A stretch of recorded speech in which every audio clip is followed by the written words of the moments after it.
Saya punya sebuah pertanyaan bagi kalian. Kalian pernah berpikir nggak, kenapa suatu harga terhadap barang ditetapkan dengan angka demikian? Contoh ya, misalnya yang paling gampang aja komoditas beras. Harga beras per kilo berapa? Untuk sekarang ini harga beras per kilo 13.000. Maksud pertanyaan saya adalah, pernah nggak kalian berpikir kenapa ditetapkan angka demikian? Kenapa kok nggak 100.000 atau kenapa kok nggak 5.000? Untuk per kilonya ya, jadi per satuan kilo. Jangan jawab kalau 100.000 nanti kemahalan, kalau ini nanti kemurahan, terus jangan jawab karena ngikutin CPI atau ngikutin apa, jangan. Pertanyaan saya di sini berhubungan dengan harga market atau market price. Pernah nggak kalian berpikir kenapa kalau seorang pengusaha itu bisa menjual barang dengan harga lebih murah daripada ini, kenapa kok nggak dimurahkan aja untuk melawan kompetisi? Jadi istilahnya perang harga. Jangan juga jawab karena melanggar hukum atau apa, enggak. Ini fokusnya pada ekonomi aja, nggak bahas tentang aturan ini atau apa. Memang dilarang, tapi saya punya sebuah pertanyaan yang saya ingin kalian berpikir. Kenapa kok ini nggak boleh diturunkan harganya? Saya akan menjelaskan pada kalian bahwa perang harga atau menurunkan atau banting harga dalam suatu peperangan kompetisi persaingan usaha berbisnis itu bukanlah keputusan yang bijak. Saya akan kasih sebuah penjelasan yang menyeluruh dengan sebuah teori yang bernama Prisoner's Dilemma. Jadi Prisoner's Dilemma ini sebuah game teori cabang ilmu matematika yang menjelaskan tentang sebuah fenomena diambil dari dilema para tahanan. Saya akan cut ini dulu ya, saya akan pinggirkan ini dulu, kita akan mulai bahas tentang Prisoner's Dilemma. Ayo bermain game dengan saya. Ada dua orang narapidana, A dan B. Mereka berdua ini melakukan tindak pidana yang cukup berat.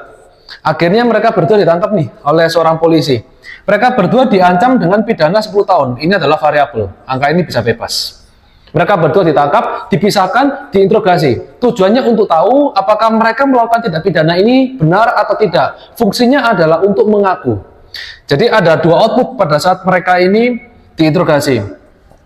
Mengaku atau confess. Jadi C ini adalah confess, NC adalah not confess. Mengaku atau tidak mengaku, oke? Nah, dalam sebuah fenomena interogasi ini akan terjadi 4 kemungkinan di sini. Yang pertama, baik A dan B sama-sama mengaku, confess, atau mungkin baik kedua A dan B sama-sama not confess. Mungkin A itu confess tapi B nggak confess, artinya A ngaku, B nggak ngaku, atau sebaliknya, A tidak ngaku, B mengaku. Dari pola integrasi ini akan menimbulkan 4 kemungkinan output. Nah, oke, sekarang seperti ini. Fungsi dari Prisoner's Dilemma ini apa? Ini merupakan sebuah teknik atau strategi yang bisa digunakan oleh orang atau siapapun, dalam hal ini adalah polisi ya, dalam konsep Prisoner's Dilemma, untuk mendapatkan sebuah jawaban yang diinginkan oleh orang yang memberikan dilema tersebut terhadap para objeknya. Artinya seperti ini. Pada saat saya ingin menghasilkan sebuah ujung atau solusi yang saya inginkan, saya dari awal bisa merencanakan sebuah strategi itu, yang mana strategi itu tidak mungkin bisa dilanggar atau tidak bisa saya dapatkan. Tidak mungkin. Jadi prinsip dari Prisoner's Dilemma ini, apa yang saya inginkan itu punya potensi keberhasilan sebesar 100%. Nah, ini menarik ya. Kenapa demikian? Oke, kita akan masuk ke dalam grafik yang ada di sini. Oke, jadi gini. Kita di sini ada A dan B yang tadi ya. Ini soal confess sama not confess tadi. Pada saat polisi mengancam mereka tentang ngaku atau tidak ngaku, setiap masing-masing terdakwa atau calon narapidana itu diancam seperti ini.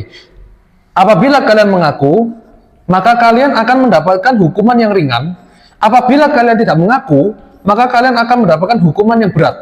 Dari awal, psikologi mereka sudah diberikan statement itu. Jadi otomatis salah satu pihak, bahkan keduanya akan berpikir, wah, ini saya harus mengaku atau tidak. Ini adalah dilema dari pemikiran mereka. Oke. Maka sebuah fenomena akan terjadi demikian.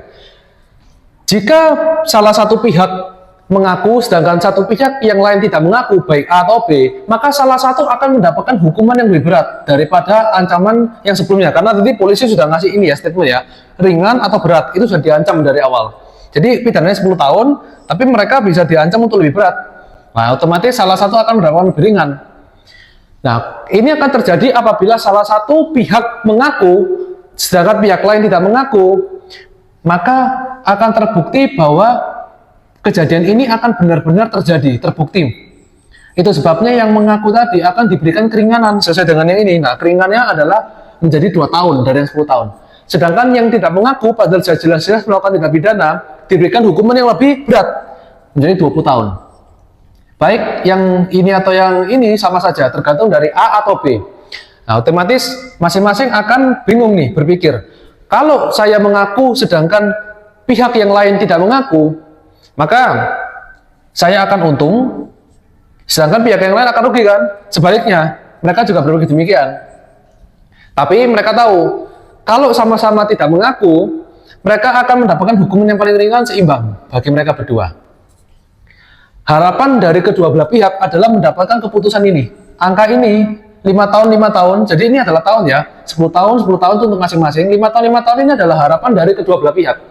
Artinya, kalau mereka berdua bisa bekerja sama untuk menghasilkan output yang sama-sama nggak ngaku, maka mereka berdua akan dihukum 5 tahun, 5 tahun. Ini adalah keputusan yang diinginkan oleh kedua belah pihak.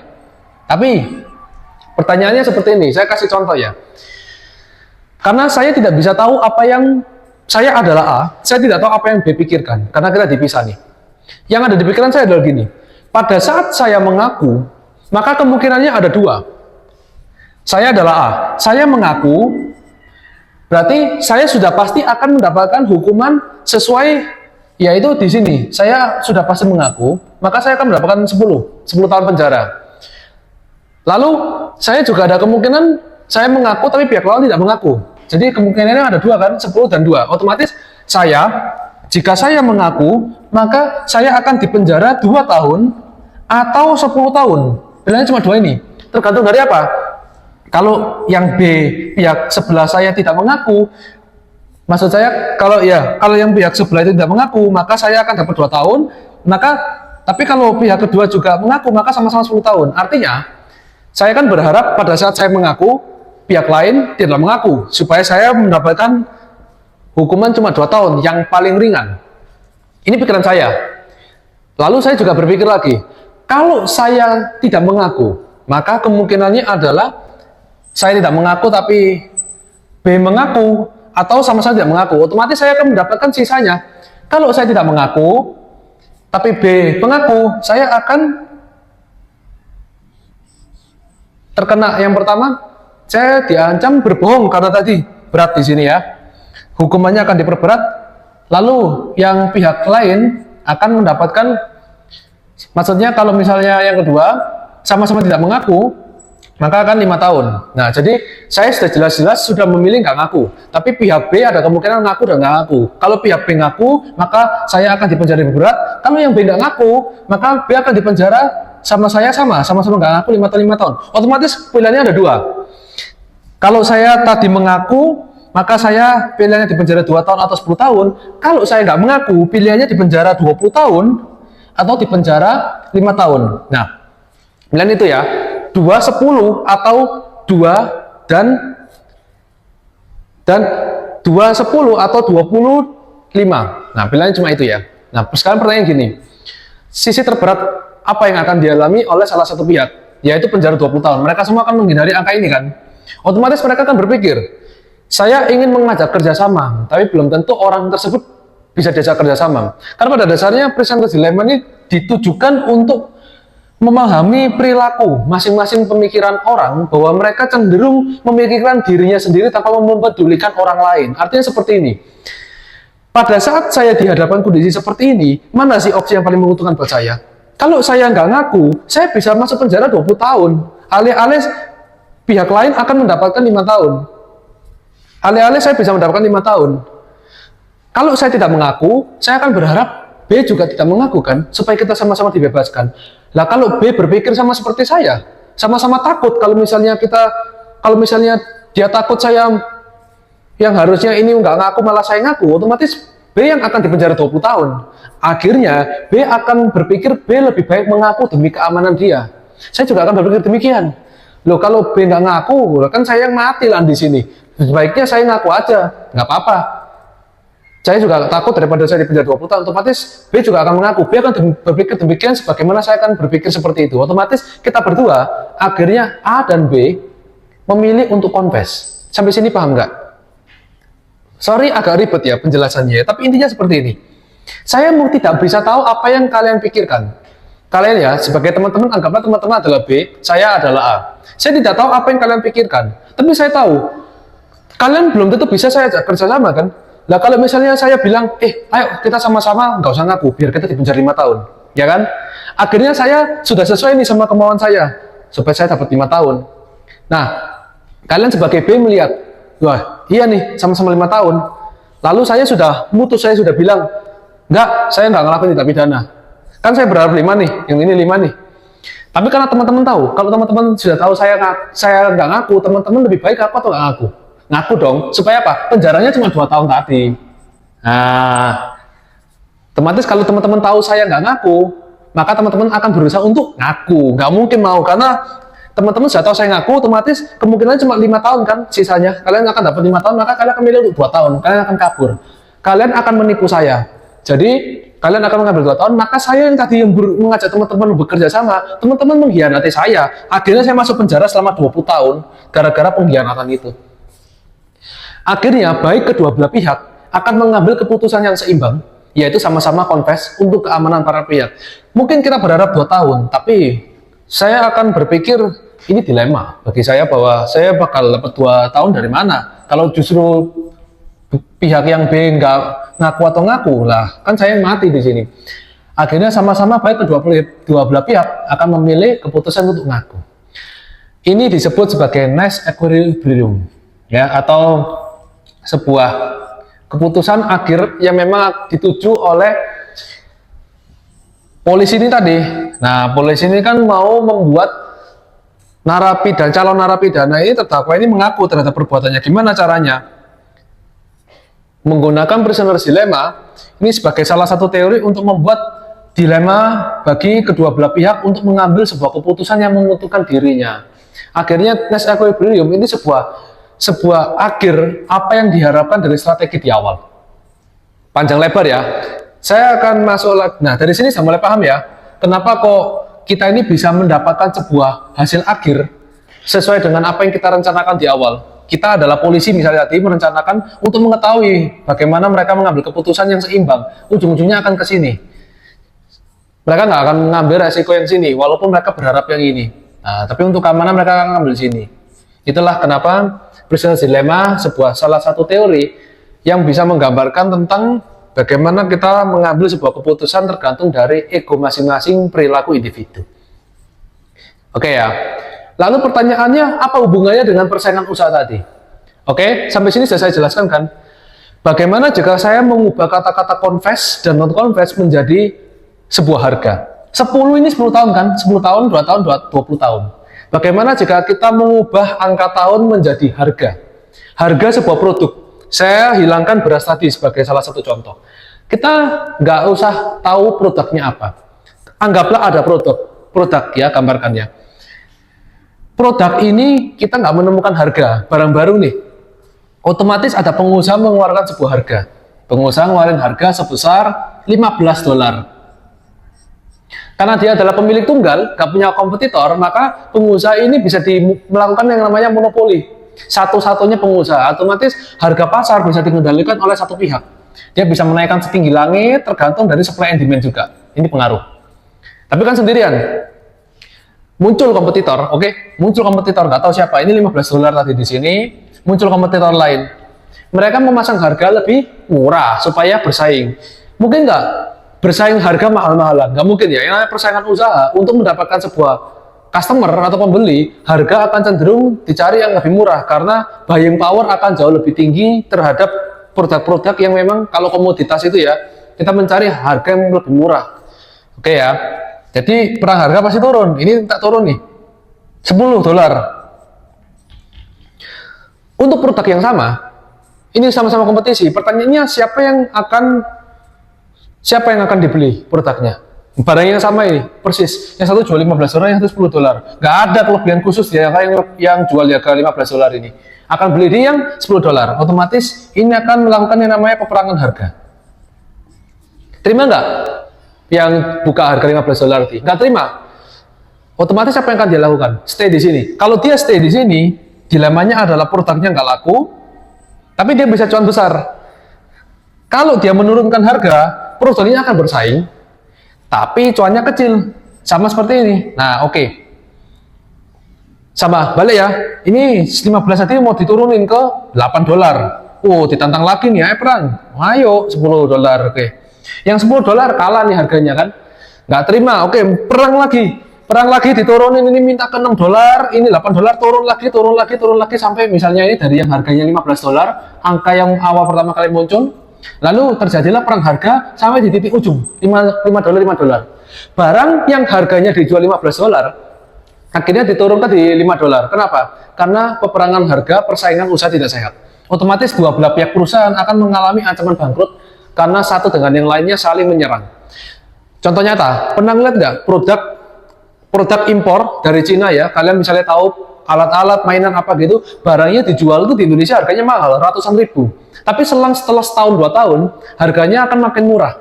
Pernah tahu barang-barang seperti itu? Itu karena persaingan usaha. Jadi pada saat barang pertama kali datang, itu masih belum ada persaingan usaha, atau bisa dibilang blue ocean, itu masa keemasan dari seorang pengusaha memanfaatkan sebuah peluang. Peluang itu nggak bisa bertahan lama karena di sini terjadi kekuatan monopoli sebenarnya ya. Pada saat monopoli ini berhasil di breakthrough, maka akan terjadi sebuah persaingan usaha. Harga akan mulai stabil. Harga stabil ini terjadi karena apa? Karena munculnya para pengusaha yang memasuki permainan tersebut. Otomatis ada beberapa pengusaha, nggak cuma satu. Nah, pengusaha beberapa ini yang membuat sebuah persaingan ini akan menimbulkan ujung-ujungnya yang disebut market price atau harga pasar. Terjadi peperangan harga dulu. Peperangan harga perang. Pertanyaannya, pengusaha mau nggak sama-sama hancur? Ayo perang murah-murahan, ayo. Tapi setelah mereka masuk ke harga murah banget, lah harga impor, harga produksi, lah nggak nutup kalau dijual harga segini. Otomatis mereka mau nggak mau mengambil sebuah kesepakatan bisnis. Nah, ini sebagai salah satu contoh interpretasi bahwa harga dimurahkan sampai ujung ke bawah. Itu tidak menguntungkan dua belah pihak. Memang yang untung malah customer, nggak, tapi pengusahanya nggak untung. Customer mah enak, oh iya ya, bisa beli banyak ini, padahal nilai value-nya nggak segini. Kenapa? Peperangan harga tidak sehat. Nah, terjadilah demikian. Itu opsi pertama. Balik lagi, kita mau punya opsi kedua, $15 barang pertama. Lalu ada seorang pengusaha baru muncul, cengkling gitu.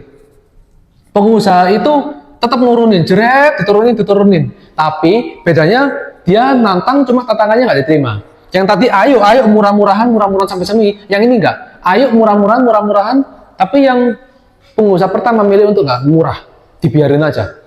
Oke. Atau mungkin bahkan dinaikin harganya jadi $20. Ini semurah $2. Apa yang akan terjadi? Dilemanya berlaku demikian. Pengusaha yang menjual barang yang sama ya, seharga $20, dia akan kesulitan menemukan pembeli. Jadi mereka nggak akan laku produknya, nggak ada yang beli. Kalau dibilang profit, besar sekali marginnya, cuma nggak ada yang beli. Lalu pengusaha yang kedua, setiap hari kewalahan karena ada banyak pembeli, beli terus, setiap hari laku ribuan piece. Tapi ini $2, ini barang ini rugi dia jual, atau nggak dapat margin. Membayar karyawan nggak cukup. Nah, coba bayangin misalnya revenue perusahaan 1 miliar, biaya operasionalnya 999 juta. Nah, dah profitnya 1 juta rupiah. Bisa nggak buat makan sebulan? Nggak bisa. Loh, kok bisa operasi? Iya, karena dia banteng harga segininya. Dilema bahwa ini nggak laku, cuma dia pasti untung kalau sekali laku. Yang ini setiap hari laku, wah ada pembeli, tapi percuma nggak bisa makan. Perang harga murah-murahan, percuma dia nggak dapat profit. Yang ada kerja kuda, kerja roti ini, kerja paksa ini malahan. Ini berlaku demikian sama yang ini ya, mau yang A atau mau yang B. Dari dua contoh ini kita bisa melihat perang harga murah-murahan bukan sebuah keputusan yang baik, karena sama-sama kita seperti saling tusuk, saling berdarah. Ini customer, pelanggan yang kita mau tawarkan produknya, yang ketawa-ketawa. Kita sebagai pengusaha jualan barang nih ya, kita murah-murahan perang di dalam rumah gini, sama-sama jualan barang yang sama-sama jual spidol ini. Nah, kita murah-murahan, ya yang untung pihak sekolah beli spidol murah banget, biaya revenue-nya mereka yang tinggi. Jadi kita yang mati, buntung. Biayanya ini berapa, kita jual berapa. Otomatis persaingan perang harga murah-murahan bukan keputusan yang baik. Itulah kenapa Presenter Dilema sebagai salah satu contoh. Yang kedua, salah satu harga mahal, salah satu harga murah juga bukan keputusan yang baik. Karena iya itu tadi contohnya, nggak laku, harganya mahal. Wah, harganya mewah nih, mahal, pasti berkualitas, nggak ada yang beli, percuma, cuma teori doang di atas kertas. Yang ini murah banget, setiap hari ada pembeli, kelihatan sibuk, tapi mana kok utang, terjerat hutang, nggak bisa bayar karyawan, bangkrut. Berarti sama-sama bukan keputusan yang baik. Akhirnya apa yang akan terjadi pada saat seseorang membangun sebuah bisnis, persaingan usaha, dan terjadi sebuah permainan ekonomi, mereka sama-sama akan menghasilkan kesepakatan dalam berbisnis untuk menghasilkan sebuah market price yang seimbang, di mana kalau ada salah satu pihak yang menaikkan harga, dia akan rugi. Kalau ada salah satu pihak nurunin harga, pihak yang lain juga akan rugi, dan akan perang harga murah-murahan, sama-sama rugi. Jadi intinya market price itu ditemukan selain dari supply and demand, itu dari kesepakatan para pengusaha. Para pihak yang bermain di produk yang sama. Komunitas beras, pengusahanya ada 100 orang yang di bidang beras di Indonesia, udah semua ini tuh kerjasama sebenarnya. Kompetitor itu mereka nggak benar-benar musuhan, saling nggak kenal, enggak, belum tentu. Mereka bisa jadi saling kenal dan mereka itu membangun sebuah kerjasama untuk menentukan yang namanya market price. Akhirnya terciptalah sebuah market price. Oke ya, kita nggak usah perang ya. Kamu naikin harga pun percuma, nanti aku rugi. Kalau nanti turun harga percuma, nanti kita gini yang tadi saya jelaskan. Cuma akhirnya kita sepakat untuk menghasilkan harga yang paling masuk akal. Apa parameternya menghasilkan harga masuk akal? 1, biaya operasionalnya harus sesuai dengan berapa persen. Oke. 2, profit dihitung dari kemampuan quantity menjual. Oke. 3, besarnya revenue dihitung berdasarkan kemampuan distribusi atau skala kapitalisasi. Oke, jadi perhitungannya objektif. Kita nggak lagi memikirkan, loh perang harga aja, barangnya di murah, udah nggak lagi. Karena tadi alasannya, kenapa kok perang harga bukanlah sebuah keputusan. Dan kalaupun perang harga akan terjadi kecelakaan berdasarkan teori Prisoner's Dilemma ini. Sedangkan perang harga, maksudnya sedangkan perang dalam persaingan bisnis itu tidak seharusnya melalui harga. Harga itu adalah salah satu variabel untuk perang dagang. Tapi itu bukan satu-satunya solusi untuk menemukan jalan keluar terhadap penjualan produk. Contohnya, itulah kenapa kalau misalnya kita bisa ambil contoh, bahwa persaingan itu kita sepakat untuk menentukan keuntungan dibagi berdasarkan kemampuan daya jual. Contoh kemampuan daya jual, saya bisa menjual 1000 piece per bulan, apapun itu, sebelah bisa jual 3000 piece dengan harga yang kita sudah atur, market price-nya seimbang ini range ya. Jadi kalaupun naik 5-10%, kalau turun 5-10%. Jangan jomplang 2 kali 3 kali sampai yang kayak gini-gini kan jomplang. Ini persaingan harga yang tidak sehat. Itulah sebabnya persaingan harga dibikin seimbang, dihitung berdasarkan ini tadi. Nah, setiap produk beda-beda, jadi cara ngitungnya beda-beda, tergantung. Nanti ini kita harus bahas lebih dalam lagi. Tapi intinya mereka akhirnya mau nggak mau akan menghasilkan sebuah kesepakatan. Jadi kesepakatan ini diambil karena apa? Karena isengkah mereka ingin mengambil keputusan, atau karena sebuah keadaan yang tidak ada pilihan? Jawabannya adalah keadaan tidak punya pilihan. Oke, dari semua yang sudah saya jelaskan ini, apa hubungannya Prisoner's Dilemma? Kenapa saya memasukkan teori Prisoner's Dilemma?